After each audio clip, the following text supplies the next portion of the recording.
Hi guys, Ashley here. I am your China marketing expert, and in my videos I talk about China, marketing and entrepreneurship.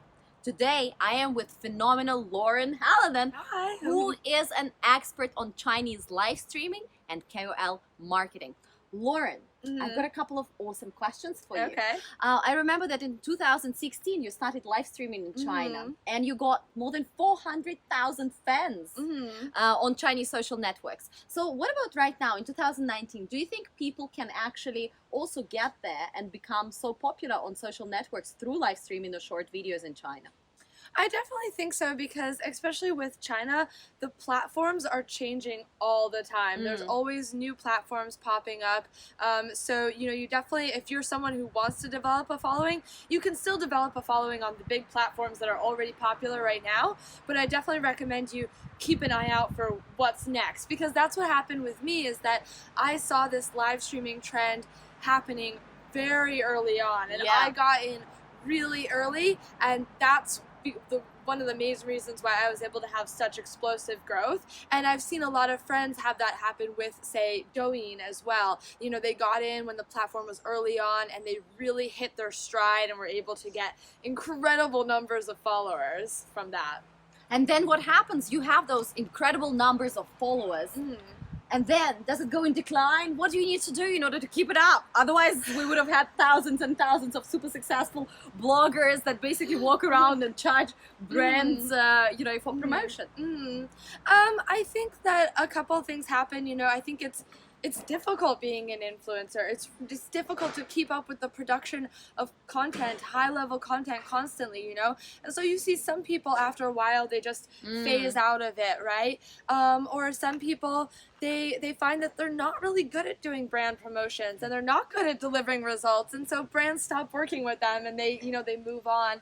I think that also smart influencers will pay attention to the trends, and you see a lot of influencers who have started at one platform and then they jump to other platforms and start developing on that platform, or they're active on multiple platforms at the same time to avoid the risk of one platform dying out and then their career being over. Absolutely.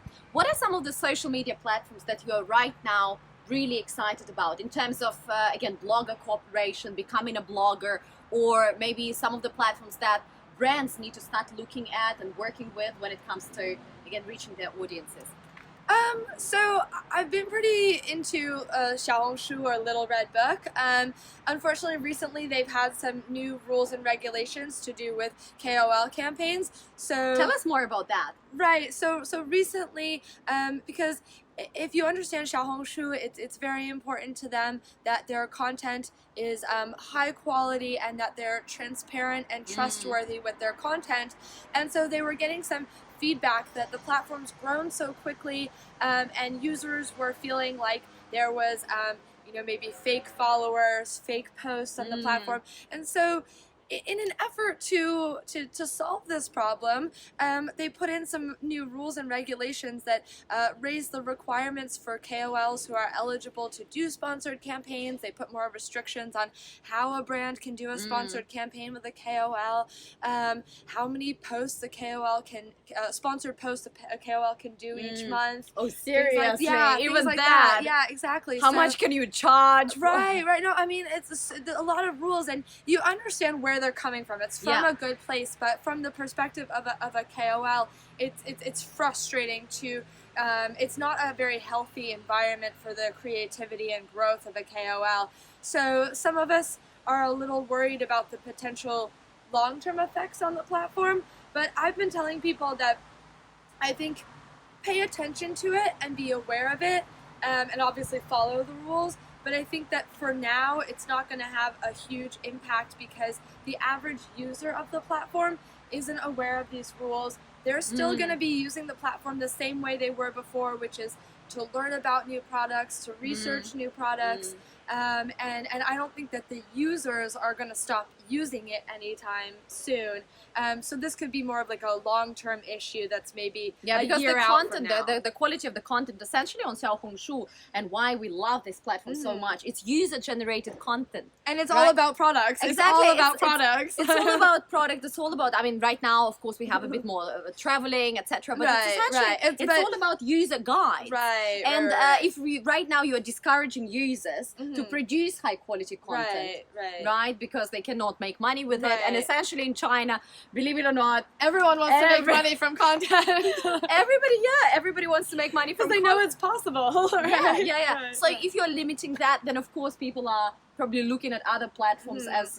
But the real thing is at this moment there really is no next platform, right? You know, I mean, I think in 2017, 2018, there's always been these like next platforms on the horizon, and I really don't see one. What about Douyin? Many people speak about Douyin. TikTok, is it the next big thing? It's already big. It's already big. Yeah, I would say that it's already in its kind of prime, and you know, I think it's already gotten to that level of, if you still think it's the next big thing, maybe you should be using it already, you know? Like, maybe you're behind the times. Right. So, early May, Louis Vuitton opened their own Xiaohongshu store. Do you think that more luxury brands will start following that trend and opening their stores on platforms such as Xiaohongshu? Possibly. I think that a lot more luxury brands are very interested in the platform and promotion on the platform. I'm not sure about opening stores per se. I think that luxury brands are still loving the WeChat ecosystem, because with WeChat... And why is that? Because with WeChat mini programs, they have control. Data. They have the data, they have the traffic, they can design what it looks like. They have so much more control with the WeChat ecosystem. So it's very popular for luxury brands. So I think that as far as a promotional platform, I see a lot of luxury brands who see value in Xiaohongshu and are looking to get involved in the platform if they're not already. I'm just not sure about actually opening shops. Or selling products on the platform.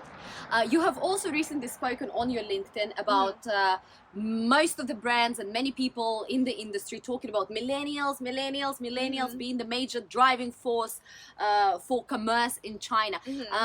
And you said that this is a bit unfortunate, because there are so many other consumer groups that we need to understand more and cater to. So what are some of those consumer groups that you think we shall start looking at a bit more and catering to? Well, as I said on my LinkedIn, I definitely think that people need to be paying attention to what in Chinese they call dama, like the older Chinese women who are 50s, 60s, early 70s. You know, they particularly those who have just retired. They have a lot of free time. They love doing social group activities with other older women. So they're really out and about and active. You know, especially for restaurants, offline places. They travel, right? They've got time to do this now. And what's interesting is that, we talk about the millennials buying everything. If you actually look into where their money's coming from, because people wonder, right? They're like, from their grandmothers. Right. Like, they're like, the millennials aren't earning that much. How are they getting money to buy all of these luxury products? I'm like, and it's like, well, in Chinese society, a lot of parents will continue giving money to, their children who are in their 20s until they feel like the child really can sustain themselves, So, and also studies have found that, grandmothers are very willing to pay for anything educational related to their children, health related, food, things that are going to make their grandchildren more healthy, anything that could give their grandchildren a better life. And they're willing to pay right? I think most of us are now sold. We're like, yes, give me those damas. We want to target them and we want to work with them. So how? What platforms? What are some of the messages that are important to them?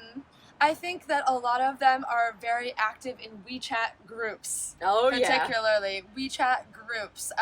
So if you're able to, there's a lot of influencers these days who run private WeChat groups, and that's a great way to access them. They love sharing articles on WeChat. They're like your annoying grandma on Facebook who reads everything on WeChat and moments comments and comments on everything. everything. So you can really access them through, I think, the other members of their family who are posting things as well. And then a lot of them are on, Pinduoduo.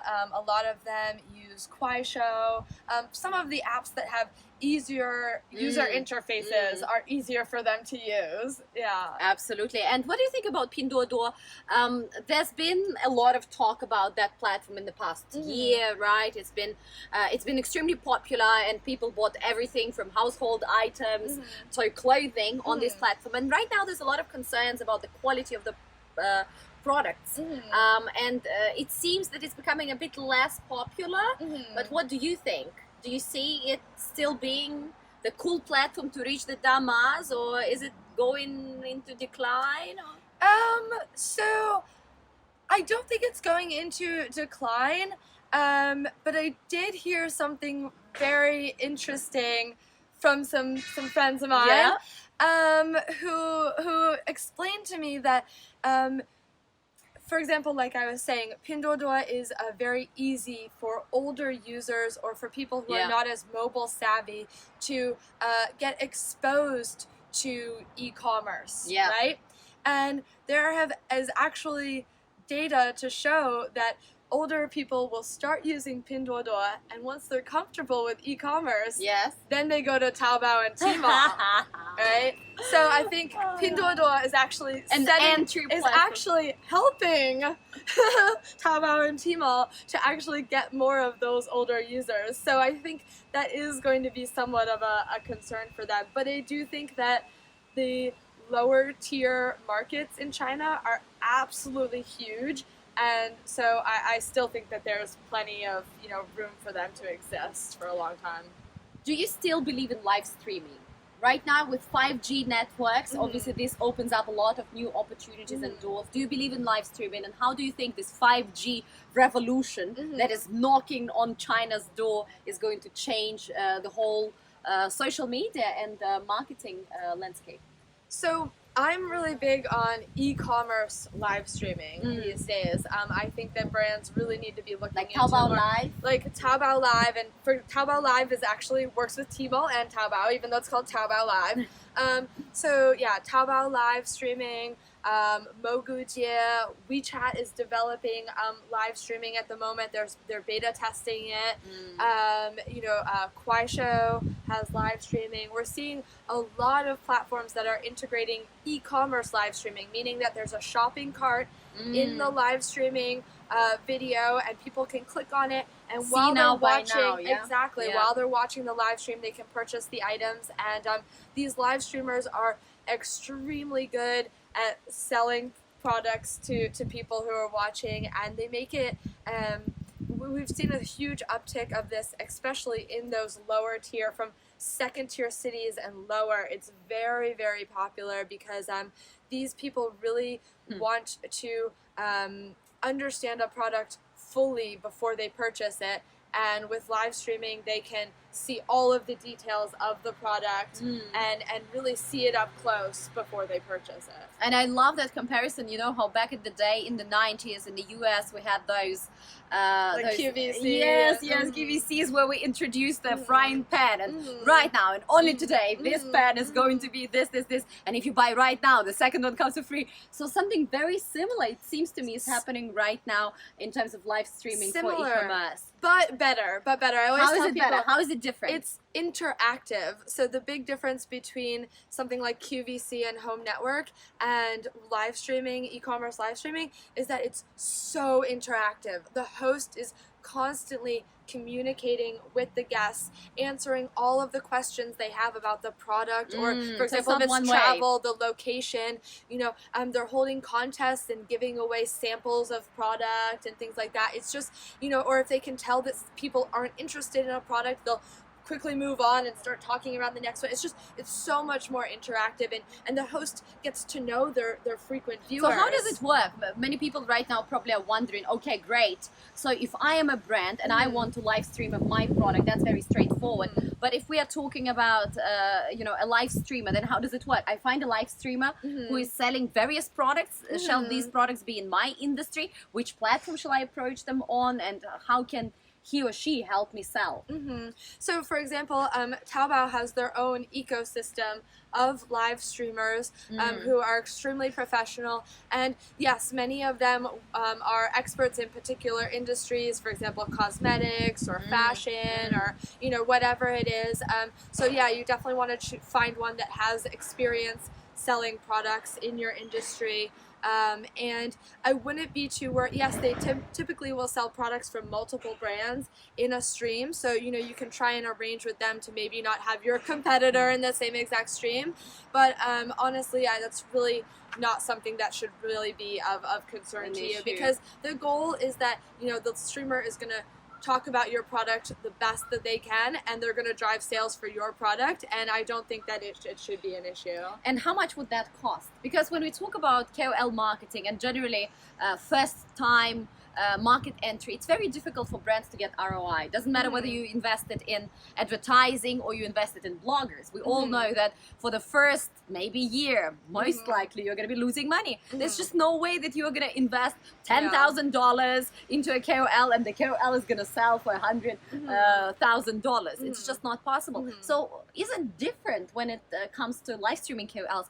How much do you pay them? Do you pay them per session? Do you pay them a commission on sales? And so what's interesting about e-commerce live streaming is that most of the time in China, influencers do not want to do a commission-based project. Right. But with e-commerce live streaming, there are a lot of them who will do commission-based.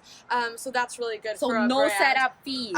There's usually a set fee for doing the live stream plus commission. Yeah. So that set fee will be lower, and in general, Weitao, which is Taobao's social media kind of ecosystem, which includes live streaming, it's relatively lower priced compared with other big platforms in China, especially because it's not as many brands are using it or understand it as well. And also remember, if you're working with an influencer and they're only talking about your brand for a portion of the stream, then you're not paying for the entire stream, right? So you can also decide if they're only going to spend a short amount of time, it'll be a cheaper price. If you want to, and how much is it usually? Like maybe a bracket? I don't have a good bracket for it, because it really varies. Depends from on the blogger's fan base. Yeah, well, the size of them, and again whether it's commission based or not. Yeah. And for commissions, also it's determined freely, or is there a bracket? How much do they usually charge per product sale? I've heard an average range around like 20% commission. 20% commission. So do you think that this model will actually potentially give brands a positive ROI? I think it has.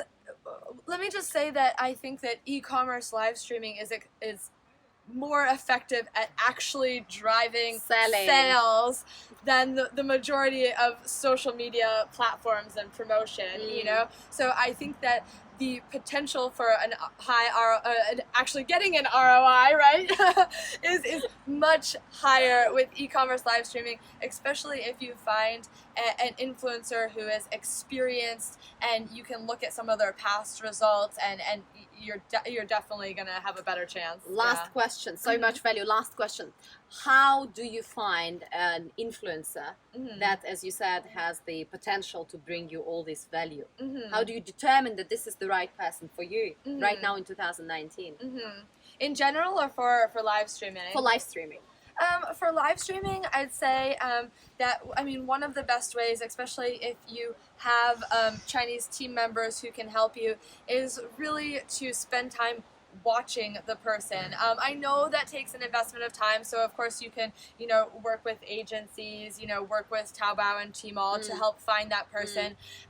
But if you're looking for a lower cost option, it's really about spending time on the platform and, as getting I said, to know them. Acting as if you are a consumer. you know, does this person make you want to buy these products? Do you feel like this person is someone, you know, so for example, if you have Chinese staff, have them looking at these streamers and get a feel for them. I think also, of course, you can contact the streamers that you're interested in and get examples of work that they've done in the past. And there are some rankings out there as far as, you know, top, for example, Tmall, Taobao, live streamers and things like that. So. Okay, so keep watching live streams. We're extremely excited about China and what's happening here in the KOL space. Thank you so much, Lauren. It was phenomenal. And guys, don't forget to hit that follow button on LinkedIn, and we're going to chat soon. Bye.